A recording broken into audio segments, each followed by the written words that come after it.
All right, let's talk about one of the most famous symbols in all of algebra, f of x.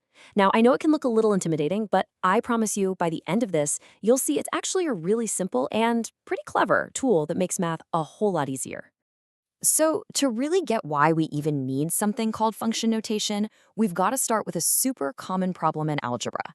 I like to call it the Y identity crisis. Seriously, just think about it for a second.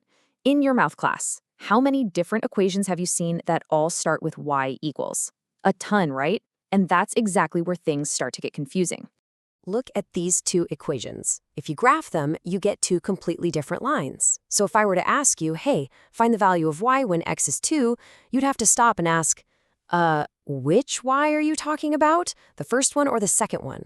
See, it gets messy fast. We need a better system. And that is where function notation comes in to save the day. It's all about one simple, elegant idea, giving each equation its own unique name so we always know exactly which one we're dealing with. So here it is, f of x, and let's all say it together. F of x.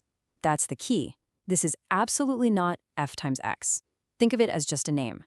All we're doing here is swapping out that generic confusing y for a much more specific label. Let's break it down piece by piece. The easiest way to think about a function is like it's a little machine. The letter f is simply the name of that machine. We could have another one called g or h, doesn't matter. The x inside the parentheses, that's your input. It's the number you're feeding into the machine.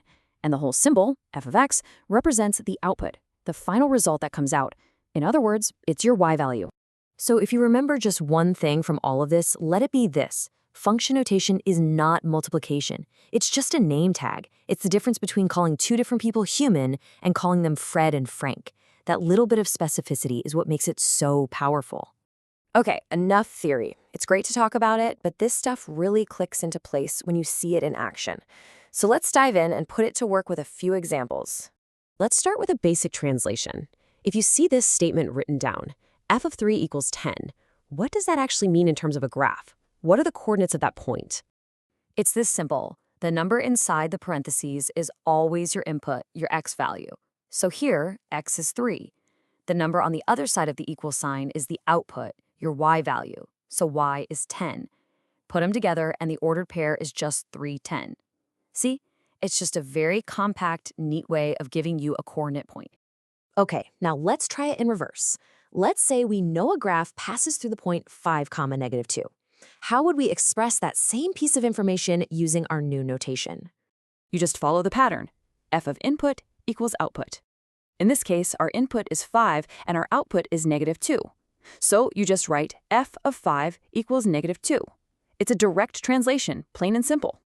Now, this is where function notation really starts to shine. Imagine we have two different function machines, one called f and another called g. We're going to put the exact same input, the number 2, into both of them. The f machine spits out a 5. The g machine spits out an 8.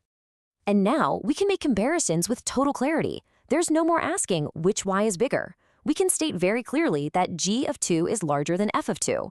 This is something that's basically impossible to say clearly when both are just called y. All right, before we wrap this up, let's talk about the common mistakes. Honestly, knowing what not to do is just as important as knowing what to do. Let's make sure you don't fall into these common traps. We've said it before, but it is the #1 mistake, so it is absolutely worth repeating. Those parentheses do not mean multiply. In function notation, their job is to hold an input value. That means you can't, for example, divide by f to solve an equation. F isn't a number, it's just a name. And that leads right into the next point. A function name can't just float around by itself. Writing f equals 10 is completely meaningless. It's like seeing a square root symbol with no number inside it. It's incomplete. A function always needs an input. It has to be f of x equals 10 or f of 3 equals 10. That input part is mandatory. So you might be thinking, okay, I get it, but when am I ever going to actually use this? Well, it turns out this concept is absolutely fundamental to one of the most powerful and important fields out there today.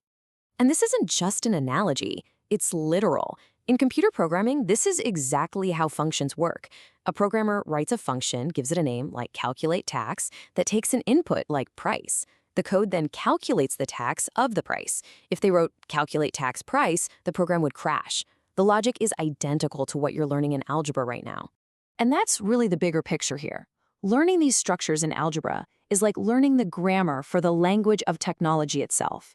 So the next time you see f of x, don't just see a math problem, see a powerful tool. Because in a way, algebra really is the original coding language. The only question is, what are you going to build with it?